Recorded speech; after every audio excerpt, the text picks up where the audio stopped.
All right, this is Jason Abbott with AVDI, and I'm going to show you real quick how to replace a fuse in the cdi1000 crown amplifier.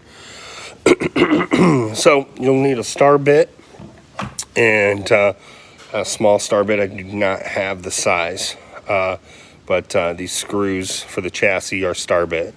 So you got a screw there, and you got a screw on the side, and a screw there. And I've already taken these out, to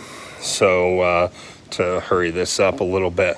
So once you get those out, you just pull this up, and it'll have a flap that you just pull out.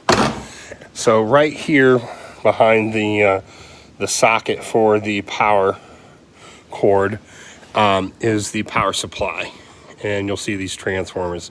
Well, right here will be a ceramic fuse,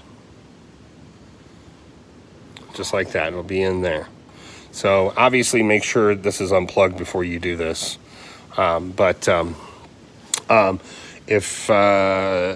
your fuse is blown, it won't have any, it may or may not have any apparent damage to it, because these things are high voltage fuses, or high amperage fuses, excuse me.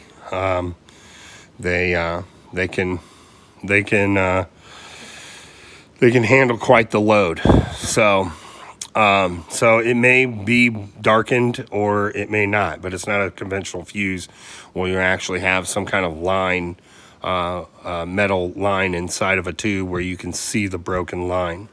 So these things, I'm not sure, sometimes you can get them at a local hardware store, sometimes you not, but this is a 20 amp 250 volt ceramic fuse. So that's what you'll have to replace to see if you can get your crown amplifier back on, if you're not getting any power after checking the power cords and you know, making sure that your outlet that's supplying the power to the amplifier is good. So again, cdi1000 fuse replacement, pretty easy, but you'll obviously have to take it out of the rack to operate it, because you'll have to, or to work on it, because you have to take the top off. So give us a call if you have any questions, 888-990-2834. Thank you.